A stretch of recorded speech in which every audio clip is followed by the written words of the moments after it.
সকলে কেমন আছো বন্ধুরা? আশা করি খুব ভালো, আর আমিও ভালো আছি। সীমাস কিচেন থেকে তোমাদের সবাইকে স্বাগত জানাই। আজকে আমি শেয়ার করবো বন্ধুরা, জন্মাষ্টমী চলে এসেছে, সেই উপলক্ষে একটা স্পেশাল কেক। সেটা অবশ্য তোমরা থাম্বনেল দেখেই বুঝতে পারছো। এই কেক কিন্তু বন্ধুরা আমি ঘরে থাকা সামান্য কয়েকটা উপকরণ দিয়েই তৈরি করেছি।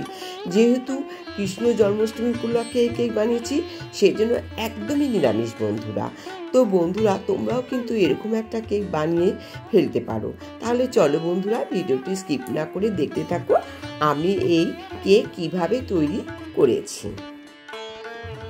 প্রথমে আমি একটা কাচের বোল নিলাম। এর মধ্যে আমি একটা মেজারমেন্ট কাপে 1 কাপ ঘরে পাতানো টক দই দিলাম, আর দিলাম সাদা তেল, দিলাম সুগার পাউডার।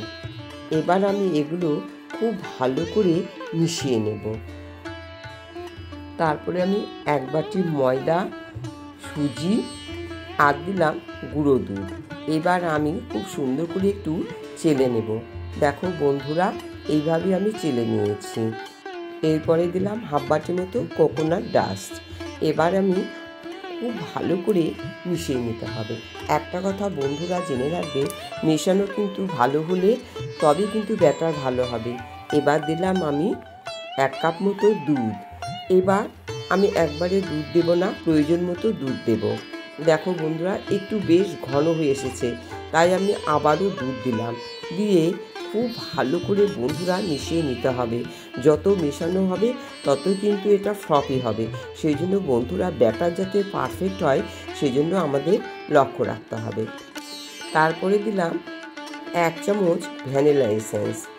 আবারও কিন্তু খুব ভালো করে মিশিয়ে নিতে হবে। দেখো বন্ধুরা, এইভাবে কিন্তু খুব সুন্দর করে মিশিয়ে নিতে হবে। তারপরে আমি আধা ঘন্টার জন্য ঢেকে রেখে দিলাম।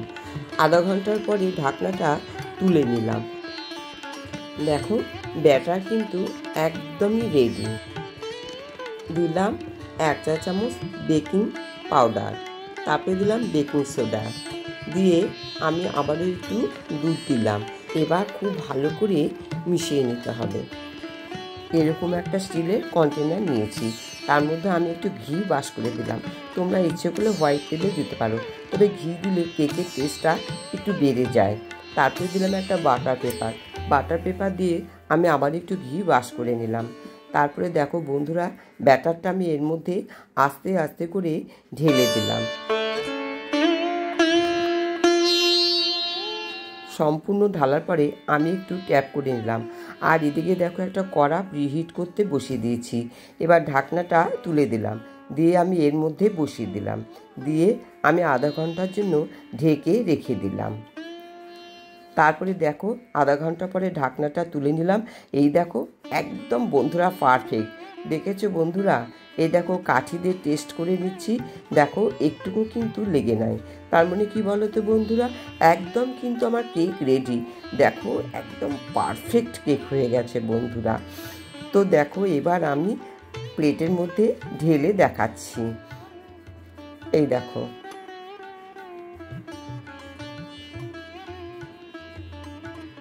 এই দেখো বন্ধুরা কত সুন্দর উঠে এলো, দেখেছো?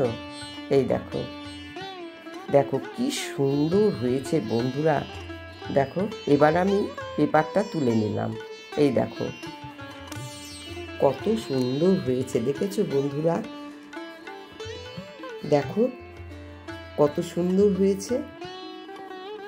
আর দেখো কি সুন্দর স্পঞ্জিও হয়েছে, একদম কিন্তু সফট বন্ধুরা।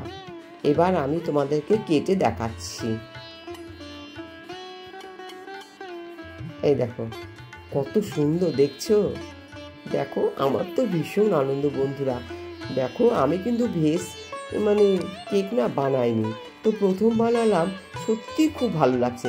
আমরা তো টেস্টও করেছি অপূর্ব বন্ধুরা, সেই জন্যই আমি তোমাদের কাছে শেয়ার করলাম। আশা করি তোমাদেরও খুব ভালো লাগবে। এই দেখো একদম পারফেক্ট কেক রেডি। তো বন্ধুরা, আজকের আমার এই কেক কেমন লাগলো সেটা একটু কমেন্ট বক্সে একটু জানিয়ে দেবো বন্ধুরা। আর যদি ভালো লাগে প্লিজ আমার চ্যানেলটি সাবস্ক্রাইব করে বেল বাটন অন করে দিয়ে আমার পাশে থেকো। আর পুরাতন বন্ধুরা যারা অলরেডি আমার বন্ধু হয়ে আছো, তাদের প্রতি রইল আমার অসংখ্য প্রীতি, শুভেচ্ছা ও ভালোবাসা। আজকে তাহলে আসি বন্ধুরা, আবার তোমাদের সঙ্গে অতি শীঘ্র দেখা হবে অন্য কোনো রেসিপি নিয়ে। সবাই খুব ভালো থেকো, সুস্থ থেকো।